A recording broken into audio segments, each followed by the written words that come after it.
Hey, so, yeah. Alright, sure you want to do this? The deep web is full of fucked up shit. Alright, well, don't say I didn't warn you. The deep web is like a giant maze. There is no search engine, so you have to do some exploring to find out what you are looking for.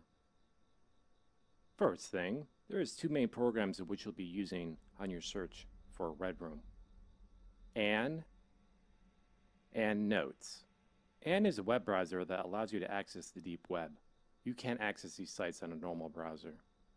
Notes is, well, notes. You can use this to take notes on what you discover, so this is a pretty important tool to use.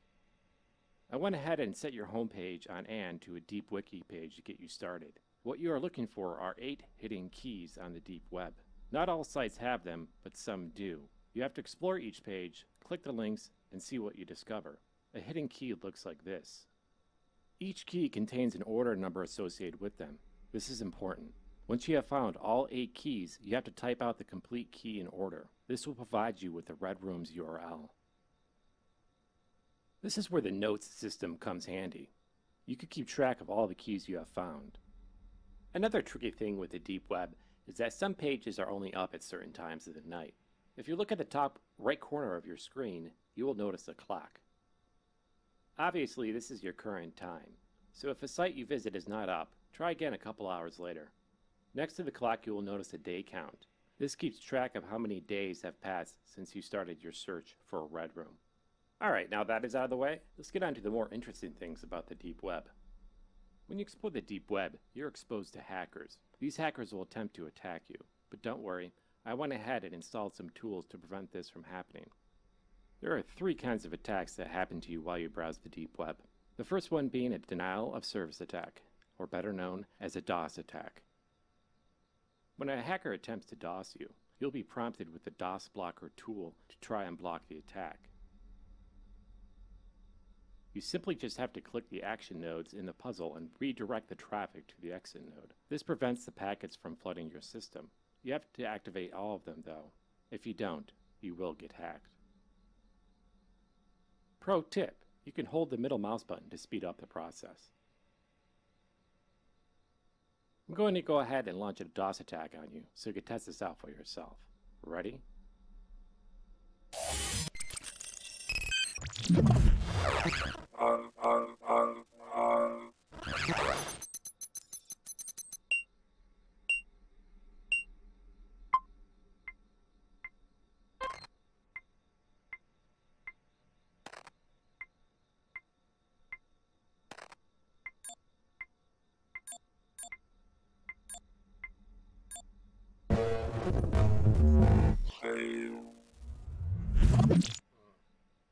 Let's try that again.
Hey.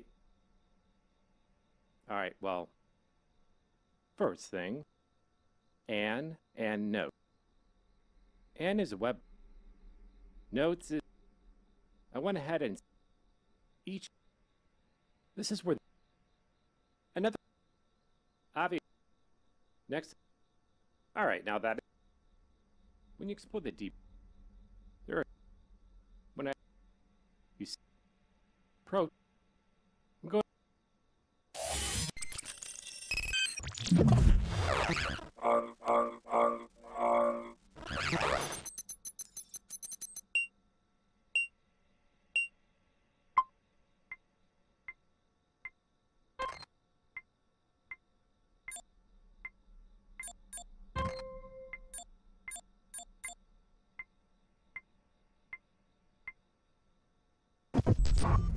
Okay, great. You nailed it. The second type of attack that can happen, just like the DOS blocker tool, I went ahead and installed the kernel compiler tool for you to fix the corrupted code. With this tool, you simply just have to type what you see on the screen. Alright, now I will launch a kernel attack on you so you can test it out for yourself. Ready?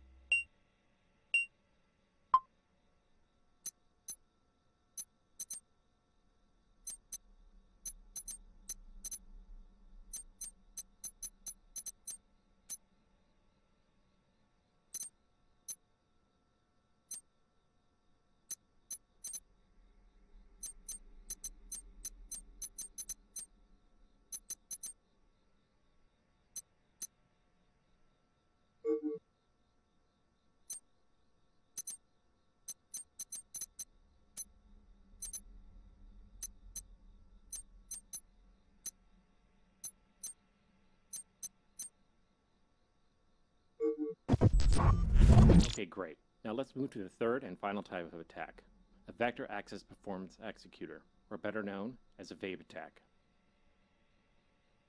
A VAPE attack will corrupt your memory segment blocks by rearranging them out of order. Just like the previous two tools, I went ahead and installed the Cloud Grid for you to correct these segments.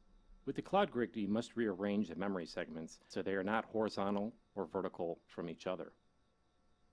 A corrupted memory segment looks like this, and a correct memory segment looks like this. I'm going to go ahead and launch a VAPE attack on you. Ready?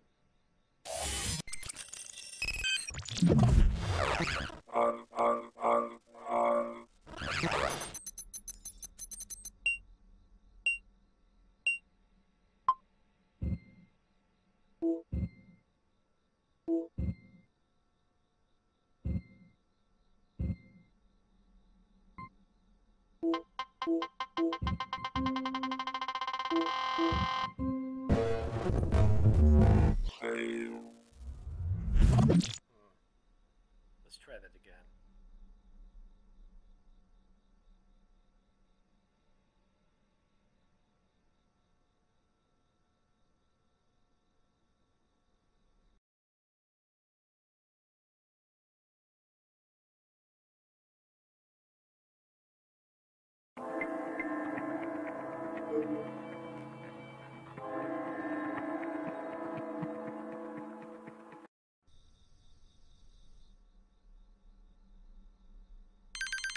Hey. First. And. No. I want each. This is another. Obviously. Next. Alright. When you explore the. There are. When I. You sit. Approach. I'm going to go ahead.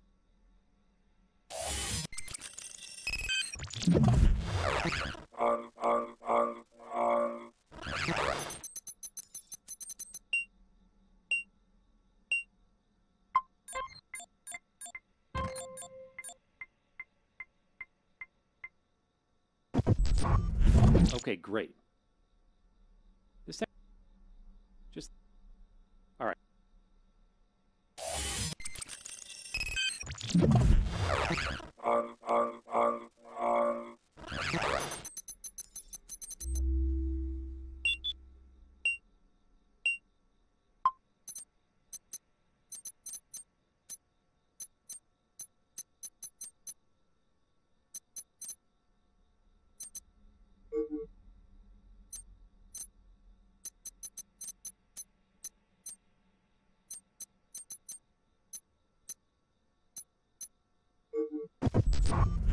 Okay, great. And a correct. I'm going.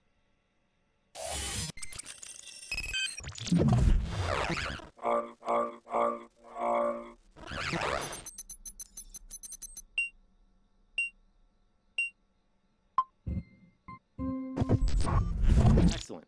Now, it can only be hacked if your IP address is revealed. By default, Anne hides your IP address, but some websites may reveal it to the hackers. If you're getting hacked and would like for it to stop, simply just reset the modem. This will reset your IP address. That's about it. You are now ready to explore the deep web. Oh, wait a minute. A couple more things I forgot to mention. First, this is just an urban legend, so I'm not sure if it's true or not. But they say the farther you get into the deep web, kidnappers will try to locate and kidnap you. So be on the lookout for this. If you think someone is tracking you, just turn all the lights off and be quiet. Don't say a word. When you think the coast is clear, turn the lights back on. Now besides that, this I can promise you is real. Where you currently are, there is a serial killer on the loose. They call him the Breather. He looks for his victims browsing the deep web or random hitchhikers. It's kind of weird, but he also calls his prey before he kills them, breathing into the phone and saying other things that don't make sense. Hence why he's called the Breather. If you are somehow unfortunate to be a target of his, you have to block the front door with your life. He has a strict set of rules where he can only attack if he breaks through the front door. Don't ask me why.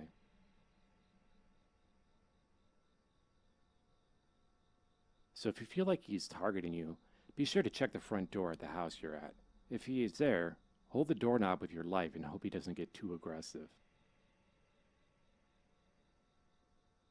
How do you check the door and turn the lights off? Well, once you zoom out of the computer mode by hitting the right click button, hit the A, S, D keys to look around you. Certain items will trigger a sub-action you can do. Well, that's it. Good luck.